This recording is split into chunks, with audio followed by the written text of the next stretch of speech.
Muito bem! Oi, tudo bem? Bom dia, boa tarde, boa noite, seja lá qual for o momento que você estiver assistindo essa aula aqui. Essa é a nossa aulinha aqui, então, vai ser sobre mecanismos de reprodução, né? Então, continuando aí na nossa pegada dessas aulas online, aulas digitais, hoje a gente vai começar a entrar então, no mundo da reprodução, tá? E a nossa ideia aqui, na verdade, é discutir um pouquinho sobre mecanismos de reprodução de diversos organismos, tá? Sejam eles organismos unicelulares, sejam eles organismos pluricelulares, tá bom? Olha só. Mas primeiro, né, gente, eu gostaria de perguntar se estão todos bem aí, se estão todos felizes, né? Dentro na medida do possível, né? A gente está nesse isolamento ainda, é um pouco chato, né? Eu concordo com vocês, mas a gente tem que agradecer que a tecnologia ajuda a gente bastante nesses momentos de dificuldade, né? Bem, para começar aqui, então, gostaria de conversar com vocês um pouco sobre os tipos de reprodução. Como assim tipos de reprodução? Existem alguns mecanismos diferentes de reprodução, tá? E nós classificamos basicamente em dois grandes grupos, a reprodução assexuada e a reprodução sexuada, tá? Vamos começar aqui então com o primeiro mecanismo, né, que é a reprodução assexuada, tá? Olha só, a reprodução assexuada, ela é considerada, ou ela é caracterizada pela essa ausência, né? Então, a reprodução que ocorre sem mistura de material genético, beleza? Então, eu não tenho como é que eu posso dizer isso aqui? Eu não tenho mistura de material genético de dois indivíduos diferentes, então seria mecanismos em que um indivíduo ele consegue sozinho se reproduzir, tá? Então, ele vai gerar clones, vai tender a gerar indivíduos idênticos, ok? Isso é o que nós dizemos como pouca ou baixa variabilidade genética, tá? Então a reprodução assexuada, ela gera pequena variabilidade genética, uma vez que os indivíduos produzidos por esse tipo de mecanismo vão ser idênticos aos seus, entre aspas, pais, vão ser idênticos àqueles organismos que os geraram, tá? Então, a única variabilidade genética que eu posso ter em mecanismos de reprodução assexuada são aquelas variabilidades que aparecem por mutações, tá? Essas mutações, pessoal, são eventos que acontecem ao acaso. Então, não é obrigatório que toda reprodução assexuada tenha mutações. E é por isso que a variabilidade genética desse tipo de reprodução ela é tão baixa, né? Uma vez que não vai acontecer em todas as vezes, tá, em que esse tipo de reprodução acontecer, tá? Existem algumas vantagens, tá, relacionadas aí à reprodução assexuada. Essas vantagens estão aqui, ó. Geralmente é um tipo de reprodução que acontece de forma rápida, tá? Então não demanda muito tempo. Isso permite com que o indivíduo gere vários outros de maneira rápida, permitindo a manutenção da existência dessa espécie. Então o indivíduo vai gerando vários e vários e vários outros, tá? Isso acontece de uma forma bem acelerada. Outra vantagem é que eu não dependo do encontro de gametas ou de um outro parceiro, de um outro indivíduo de uma mesma espécie para que essa reprodução aconteça. E qual que é o grande lance aqui? Uma vez que eu não dependo do encontro de gametas, eu posso então fazer a reprodução na ausência de um outro indivíduo da mesma espécie para que essa reprodução aconteça. Então, um indivíduo sozinho consegue aumentar o número de indivíduos de uma mesma espécie. Tá? Isso é uma vantagem extremamente importante para esse tipo de reprodução, que é a reprodução assexuada. Vocês talvez estejam se perguntando aí o que são os gametas, né? Gametas, gente, de forma mais abrangente, existe um mecanismo mais fácil de explicar isso, que é vocês pensarem em espermatozoides e óvulos, tá? Gametas, então, são células especializadas em reprodução. No caso da espécie humana, vão ser óvulos e espermatozoides, mas a gente vai ver mais para frente aqui no caso das plantas, né? Esses nomezinhos, espermatozoides e óvulos, são um pouquinho diferentes, embora os nomes sejam diferentes, o funcionamento das células vai ser exatamente o mesmo, tá? Então, gametas são células reprodutivas, são células responsáveis pela reprodução. Beleza. Olha só, gente. O que vocês estão vendo aí é um tipo de reprodução assexuada, tá? Que está sendo representada aí pela reprodução assexuada de uma bactéria. Um organismo, então, que tem uma célula só. Um organismo unicelular. Então, tem uma célula só, é um organismo unicelular, tá? Então, percebam aqui que no caso do começo aqui eu tenho apenas um indivíduo, né? Esse indivíduo ele vai se dividir em dois, beleza? Para que essa divisão aconteça, é necessário com que esse camaradinha, esse indivíduo, no caso aí uma bactéria, multiplique seu material genético também em dois, tá? Então, o que que essa bactéria faz? Ela tira uma cópia do seu material genético, tira uma cópia do seu DNA, tá? E cada uma dessas cópias que está representadas aqui, essas cópiazinhas de coloração vermelha e coloração azul, cada uma dessas cópias vai ser transferida para uma das bactérias filhas, uma das bactérias que estão surgindo aí, então, por reprodução assexuada, beleza? Então, eu começo com uma célulazinha, né? É logo esse comecinho aqui, eu tenho uma célula, e no final eu vou terminar tendo duas células. Então, eu vou ter duas bactérias novas. Então, a partir de uma bactéria, eu produzo outras duas. Percebam que não há o envolvimento de nenhuma célula reprodutiva, não há envolvimento de gameta, tá? Outra coisa, quando eu falei que o material genético dela vai ser copiado, tá? Então, durante esse processo de cópia aqui de material genético, isso permite com que cada uma das células filhas, cada uma das bactérias filhas, tenha um material genético igualzinho à célula inicial, né?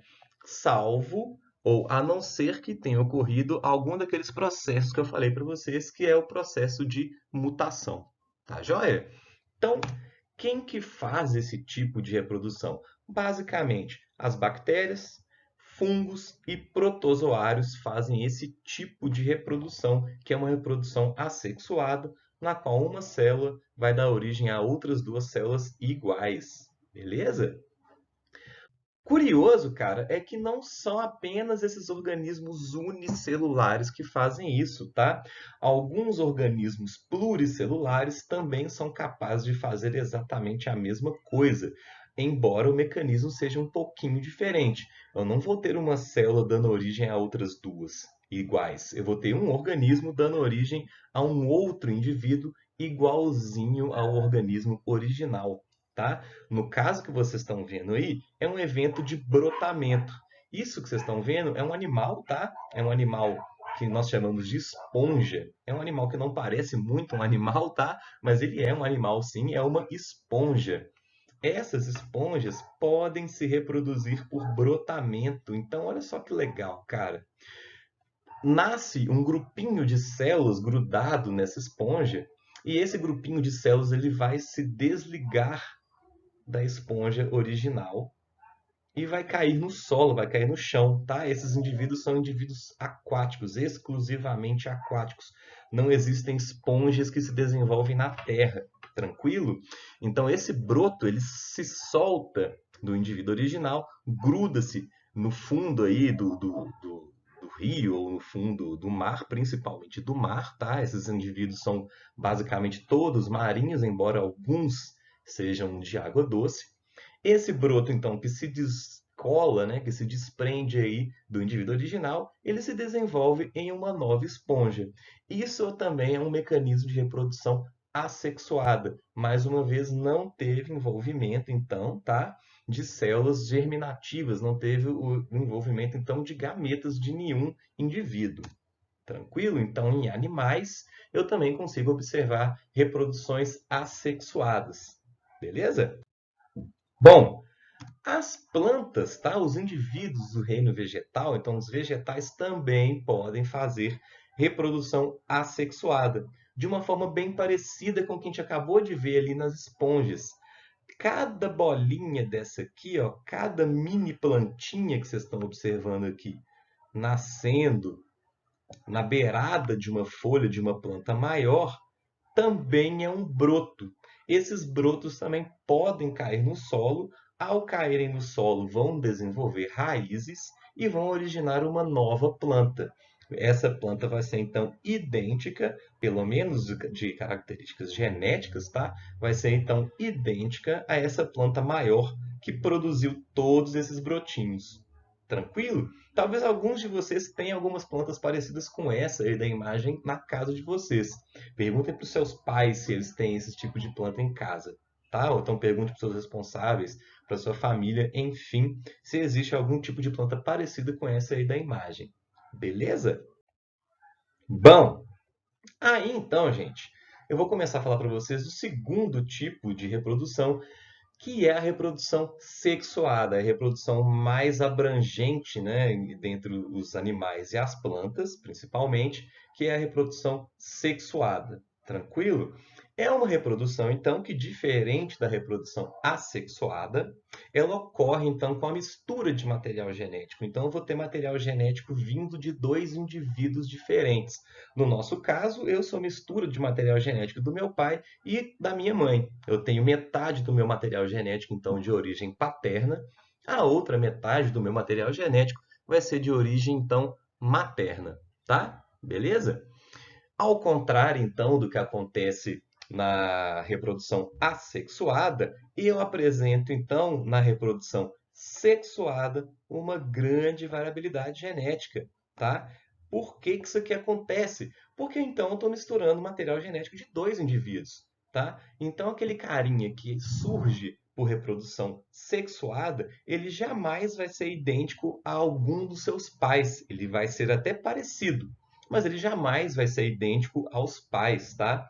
Ou seja, eu aumento o número de diferentes indivíduos geneticamente falando, né? Eu sou um cara exclusivo. Meu pai é um indivíduo exclusivo, minha mãe é um indivíduo exclusivo, e assim por diante. Então eu tenho uma variabilidade muito grande dentro da espécie. Se vocês tiverem um pouco de dificuldade de observar isso, pense então na carinha dos colegas de vocês de sala. Vocês vão ver que são todos bem diferentes uns dos outros, embora todos eles vão ter mais ou menos o mesmo padrão, né? De ter uma cabeça, dois olhos, nariz, boca, duas mãos e assim por diante. Mas ninguém vai ser igual a ninguém dentro da salinha de vocês. Tá bom? Olha só, diferente também com o que acontece na reprodução assexuada, de maneira geral, a reprodução sexuada ocorre de uma maneira mais lenta, tá? Então existe uma pequena desvantagem nessa reprodução, que é essa maior lentidão do processo, tá? Outra dificuldade ou outro fator que pode causar uma pequena desvantagem na reprodução sexuada é justamente essa dependência do encontro de gametas. Então, eu preciso de promover o encontro de um óvulo com o espermatozoide ou até mesmo o encontro de parceiros, tá? Então, é necessário com que exista, então, na maioria das vezes, o encontro de um indivíduo do sexo masculino com um indivíduo do sexo feminino para que essa reprodução ocorra. Então, os dois vão ter que estar no mesmo lugar. Então, é sim um fator que dificulta a ocorrência dessa reprodução, tá? Eu coloquei entre parênteses para vocês aí a seguinte frase: em alguns casos, é necessário, então, o encontro apenas de material genético solto no ambiente ou a presença de algum vírus, tá? Não quero que vocês se preocupem com isso, não, mas curiosamente existem mecanismos, então, de modificação de material genético em bactérias. Olha que doideira, né? As bactérias, elas podem encontrar material genético solto no ambiente. Olha que louco. Então, elas capturam esse material genético e levam para dentro das suas próprias células. Bactérias têm essa capacidade que nós não temos, né? Então, elas conseguem modificar o seu material genético pegando o DNA, pegando o material genético que estiver solto no ambiente. Isso aqui é muito legal, né? A gente poderia fazer isso. A gente ia ser sei lá, meio X-Men, assim, né? Uma coisa meio engraçada. Vírus também podem participar dessa modificação de material genético de bactérias, tá? Os vírus, eles injetam novos materiais genéticos dentro das células bacterianas. Olha que doideira também, né? Então, as bactérias são organismos que são muito simples, né? E isso permite com que elas realizem esse tipo de coisa maluca aí, né?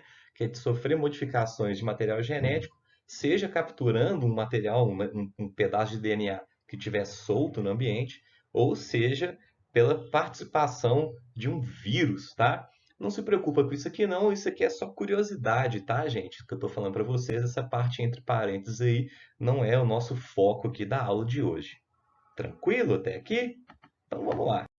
Engraçado que eu pergunto tranquilo até aqui, não tem ninguém para me responder, né? Mas enfim, eu finjo que vocês estão falando que está tranquilo e eu avanço a nossa aula aqui. Olha só, gente. é, Então, a reprodução sexuada, ela permite, então, um avanço, ou um aumento aí da variabilidade genética, basicamente por dois fatores. Pode ocorrer, então, as mutações, lembrando que as mutações ocorrem de uma maneira totalmente ao acaso, também na reprodução assexuada, mas ocorre também na reprodução sexuada. Então, as mutações são fatores que aumentam a variabilidade genética nos dois mecanismos de reprodução, tá? Tanto sexuada quanto assexuada. Mas eu tenho aqui, então, o principal fator que aumenta essa variabilidade genética aí na reprodução sexuada, que é essa mistura de material genético vindo do pai, material genético vindo da mãe. Tranquilo? Então, esse aqui é o ponto principal, é o ponto primordial da nossa reprodução sexuada, justamente a ocorrência dessa mistura de material genético, tá? Existe um termo aqui, gente, que nós chamamos de hereditariedade. O que significa hereditariedade? Ser uma característica hereditária é uma característica que é herdada dos pais, tá? Então, nós somos misturas um pouquinho, tanto dos materiais genéticos dos nossos pais, como também de algumas características físicas dos nossos pais. Por exemplo, o meu tom de cabelo é extremamente parecido com o tom de cabelo do meu pai quando ele era jovem, né? A minha barba também parece muito com a barba do meu pai. Embora o contorno dos meus olhos, o tom da minha pele seja muito parecido com as características da minha mãe, né? Então, características hereditárias são aquelas características que nós herdamos dos nossos pais, tá? Olha só que doideira. A hereditariedade também participa da definição do sexo, tá? Então, eu herdei as características do sexo masculino do meu pai, tá? Então, o meu pai mandou para mim um espermatozoide, né? Durante a minha fecundação, a gente vai ver isso com mais profundidade daqui a pouco, mas o fato de eu ter sexo masculino é definido, então, nesse processo de hereditariedade. Eu herdei isso de alguém, beleza? Mistura de material genético aí, tanto do pai quanto da mãe, beleza? Então, olha só, como que ocorre então essa reprodução sexuada em animais, né? Lembrando que nós humanos somos incluídos aí dentro e sim dos animais, né? Nós somos então animais, beleza? Quando alguém te chamar assim, eu sou animal, eu falo assim, realmente eu sou um animal, graças a Deus, né? Estamos aí então no reino dos animais. Então, olha só, essa figurinha aí mostra para vocês a presença de dois indivíduos adultos. Quando nós falamos indivíduos adultos, gente, eu estou querendo considerar que são indivíduos que já apresentam maturidade sexual. Então, são indivíduos que são já capazes de se reproduzirem, tá? Então, aí eu tenho uma mulher adulta e um homem adulto, tá? Esses indivíduos produzem, então, as células que nós chamamos de gametas, tá? Aquelas célulazinhas reprodutivas. No caso da mulher, a célula reprodutiva ou gameta é o óvulo, né? Está representado aqui o óvulozinho. E no caso dos homens, a célula reprodutiva são os espermatozoides, tá? Esses então são os gametas produzidos pelos indivíduos adultos, óvulos no caso do sexo feminino, espermatozoides no caso do sexo masculino, tá? Quando essas célulazinhas se encontram, então quando eu tenho a fusão, a junção da célula reprodutiva masculina, espermatozoide, com a célula reprodutiva feminina, óvulo, nós temos um evento que nós chamamos de fecundação, tá? A fecundação, então, é o processo da junção, o processo da fusão dessas duas células. Quando essas células se fundem, eu tenho a formação de uma outra célulazinha que nós chamamos de zigoto. Beleza? O zigoto, gente, é a célula inicial de todos os organismos que passam por processos de reprodução sexuada. Então, todos os organismos que se reproduzem sexuadamente produzem o zigoto. Esse zigoto vai sofrer uma série de multiplicações celulares, tá? Então essas células vão se replicando, vão se reproduzindo até formar um indivíduo jovem. No caso, esse bebezinho bonitinho aí, né? Que todos nós já fomos um dia, beleza? Esses indivíduos jovens, eles vão se desenvolver em indivíduos adultos com o passar do tempo, tá? É o processo que vocês estão passando agora, né? É o momento da puberdade de vocês. Nós teremos também uma aula falando sobre puberdade, tá? Que é esse desenvolvimento, né? Essa modificação do indivíduo jovem, sem capacidade reprodutiva, em um indivíduo que já apresenta, então, capacidade reprodutiva. Percebam que tem duas setinhas aqui saindo do indivíduo jovem, é porque não há distinção aqui de qual é o sexo desse indivíduo, né? Então, indivíduos jovens podem ter nascido do sexo masculino ou podem ter nascido do sexo feminino, tá? Então, tem o desenvolvimento nos dois sexos até chegar na fase adulta. Muito bem. Para que essa fecundação ocorra, é necessário, então, o encontro desses gametas, e esses gametas podem se encontrar de duas maneiras. Essa fecundação, então, pode ser do tipo externa, tá? Que é um tipo de fecundação que acontece na maioria dos animais aquáticos. Como assim fecundação externa? Quando acontece a fecundação externa, eu promovo o encontro desses gametas masculinos e femininos fora do corpo dos indivíduos, estão fora do corpo da fêmea, beleza? Então, o espermatozoide e o óvulo, eles são lançados na água. E eles se encontram, então, também nesse ambiente aquático, tá? Então, eles não se encontram dentro do corpo de nenhum dos organismos. Eles se encontram num ambiente aquático. O exemplo que vocês estão vendo aí é justamente uma fecundação externa que acontece nos anfíbios, tá? Então, os anfíbios machos e fêmeas, eles depositam os gametas na água e essa fecundação ela vai acontecer na água, fora do corpo desses dois indivíduos, tá bom? Então, não há necessidade do gameta masculino entrar no corpo da fêmea.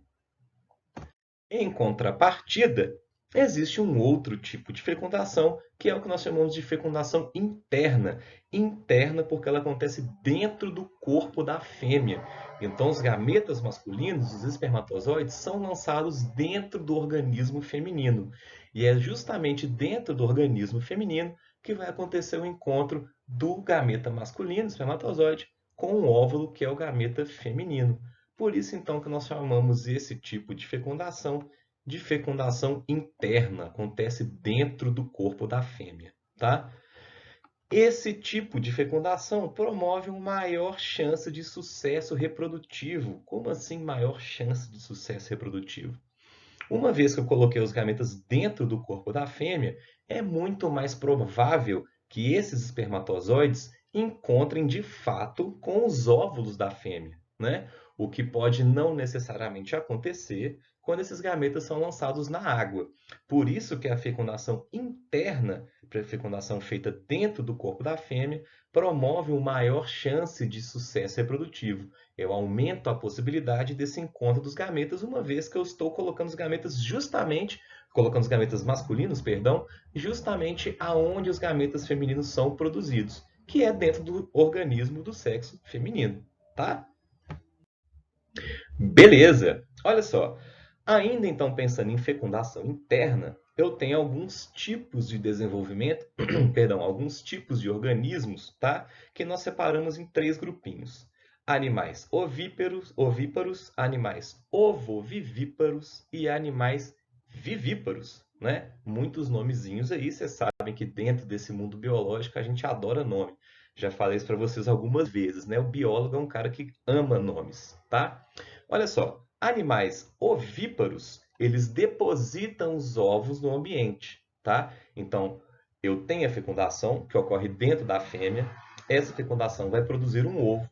Esse ovo vai ser depositado fora do corpo da fêmea e o animalzinho novo se desenvolve lá dentro do ovo, tá? É o que acontece, por exemplo, nos ovos dos répteis, nos ovos das aves. Então, o ovo de galinha que você está vendo aí é um exemplo de um animal ovíparo. Então, a galinha ela é um bicho ovíparo, ela deposita seus ovos fora do corpo, tá? E o pintinho se desenvolve dentro desse ovo que está depositado no ambiente.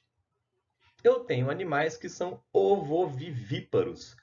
Então, a fecundação vai produzir um ovo dentro do organismo feminino, porém esse ovo não vai ser depositado no ambiente. A fêmea retém esse ovo dentro do corpo, dentro do organismo. Esse ovo, dentro dele, eu tenho o desenvolvimento aí desse embrião, mas esse embrião se desenvolve em um ovo ainda dentro do corpo da mãe. É o caso, por exemplo, de algumas espécies de tubarão. Olha que doideira. Então, o tubarão tem ovo, mas o ovo da fêmea não é lançado no ambiente. O tubarão fêmea retém os ovos dentro do organismo. Esses bichinhos, esses tubarõezinhos novos, se desenvolvem dentro desses ovos, mas os ovos são retidos dentro do corpo da fêmea, tá? E tem o caso também dos animais vivíparos, né? Que é o nosso caso, o caso dos mamíferos. Esses animais vivíparos se desenvolvem dentro do organismo da mãe, dentro do útero materno. A gente vai ver o que é um útero mais para frente, mas é uma estrutura do sistema reprodutor feminino, tá? E nesse caso de animais vivíparos, eu não preciso, eu não dependo da existência de um ovo com casca, que é esse ovo tradicional de galinha que a gente come, tá? Que seria esse camaradinho aí, né? Um ovo de galinha, ele é uma estrutura que permite o desenvolvimento do embrião dentro desse ovinho, tá? Então tem tudo que o animal precisa lá dentro. Então percebam nessa imagem que eu tenho um embrião, né? E eu tenho algumas estruturas do ovo que permitem com que esse carinha se desenvolva, tá? Eu não vou falar dessas estruturas agora, não, beleza? Mas eu quero que vocês observem que esse camaradinho se desenvolve dentro do ovo e tem uma estrutura chamada de saco vitelínico que permite com que esse indivíduo tenha alimento suficiente para ele se desenvolver lá dentro. Para vocês terem uma imagem melhor do que é um saco vitelínico, quando a gente come um ovo frito, eu vou ter a clara, né, que é a parte branquinha do ovo, e eu vou ter a gema, que é aquela bolinha amarela. A gema é exatamente o saco vitelínico. Então, é uma bolsa contendo nutrientes que permitem o desenvolvimento desse embrião dentro do ovo. Tá? Isso é importante uma vez que não tem como entrar nada dentro desse ovo, né? Então é importante com que esse indivíduo tenha acesso a nutrientes, né? E esses nutrientes vão ser exatamente todos contidos dentro do saco telínico. O nosso caso aí da espécie humana, nós não temos um ovo com casca, tá? Nós nos desenvolvemos, então, conectados ao corpo da mãe por uma estrutura que nós chamamos de cordão umbilical. Eu vou falar depois também para você sobre o cordão umbilical, tá? Então, o cordão umbilical é uma conexão entre o embrião e a mãe, e esse cordão permite com que a mãe forneça os nutrientes para esse indivíduo que está se desenvolvendo, tá? Então, nesse caso aqui, não é necessário um saco vitelínico, eu não preciso de ter uma gema para que eu me desenvolva, né? A minha mãe me nutriu durante todo o meu processo de desenvolvimento dentro do útero da minha mãe. Beleza? Legal isso aqui, né? E existem, então, também alguns tipinhos de desenvolvimento aí dos organismos, tá? Esses indivíduos podem se desenvolver de uma forma direta ou de uma forma indireta, tá? Então, como que seria esse desenvolvimento indireto, né? No caso do desenvolvimento indireto, o indivíduo que eclode, o indivíduo que sai do ovo, ele é diferente do adulto, ele não apresenta várias estruturas que eu encontro no indivíduo adulto, tá? Quando eu percebo essa mudança de estrutura do corpo de um indivíduo que acabou de nascer, de um indivíduo então que passa pelo desenvolvimento indireto, todos esses camaradinhas que passam por desenvolvimento indireto sofrem um processo chamado metamorfose. Como assim, né? O que estou querendo dizer com metamorfose? Olha só, fica um pouquinho mais claro quando a gente pensa na historinha da borboleta, por exemplo, tá? Então, olha só, as borboletas, quando se reproduzem, elas produzem ovos, tá? Esses ovos, quando eclodem, liberam desses ovos lagartas, tá? Essas lagartinhas são aquelas lagartas que a gente vê nas árvores, né, se alimentando principalmente de folhas. Essas lagartas são totalmente diferentes de um indivíduo adulto. Perceba que a lagarta não tem asa. Perceba que a lagarta não vai ter antena. A coloração é diferente, tá? Então isso aqui é um exemplo muito claro e muito clássico de um tipo de desenvolvimento indireto. Eu preciso de passar por uma série de transformações desde a larva até eu chegar na estrutura de um indivíduo adulto. Beleza? Então essa larvinha aqui, ela vai desenvolver uma estrutura que nós chamamos de pupa, tá? Então ela vai passar por um processo dentro dessa pupa que vai fazer com que ela desenvolva as características de uma borboleta adulta, tá? Então, no desenvolvimento indireto, eu preciso de passar por essa série de transformações já fora do ovo. Então, esse desenvolvimento de estruturas de indivíduo adulto acontece fora do ovo, beleza? Então, por isso que nós chamamos isso de desenvolvimento indireto. Eu não nasço com as características de um indivíduo adulto. Agora, no caso do desenvolvimento direto, que é o tipo de desenvolvimento que nós humanos apresentamos, eu já saio do ovo ou eu já saio do útero materno, tá? Já bem parecido com o indivíduo adulto, então já bem semelhante com o indivíduo adulto. Quando você olha para um bebê, você consegue observar que esse camaradinha vai ter dois olhos, o mesmo número de mãos, o mesmo número de pés que um indivíduo adulto, tá? Ele não está pronto para se reproduzir, mas ele já tem todos os sistemas, ele já vai ter todas as estruturas que eu consigo encontrar também no indivíduo adulto, tá? Então, nesse caso aqui, não acontece metamorfose. O que acontece é apenas um desenvolvimento da fase juvenil ou da fase de criança em um indivíduo adulto, né? Então, vocês podem observar que eu já sou um camarada adulto, eu tenho características que já me diferenciam um pouco de vocês aí, né? Os meninos da idade de vocês comumente não apresentam barba, embora possa acontecer, né? Mas algumas características que eu tenho não existem em vocês. Mas as estruturas dos nossos corpos são exatamente iguais, né? Então, eu e os meninos aí do oitavo ano, nós apresentamos pênis, nós apresentamos testículos, então as nossas características elas já são exatamente as mesmas, embora vocês não tenham o mesmo grau de desenvolvimento que a gente consegue observar na minha estrutura, no meu organismo, tá? Então tem esse nenenzinho bonitinho aí pra caramba, que vai apresentar algumas características que eu também tenho, né? Nós somos indivíduos da mesma espécie, embora ele não seja um indivíduo em idade reprodutiva, embora ele então não seja um indivíduo adulto. Bom, então aqui a gente encerra essa nossa introdução aí à reprodução, tá? Já com vários detalhes sobre reprodução animal. Na próxima aula a gente vai entrar com os detalhes então das reproduções sexuadas do reino vegetal. Existem algumas semelhanças, sim, entre reprodução de plantas e animais, mas vocês vão ver que existem algumas características exclusivas da reprodução vegetal. Tá bom? Gente, um beijo, saudade de todos. Boa semana para todos nós. Tchau, tchau, um abraço.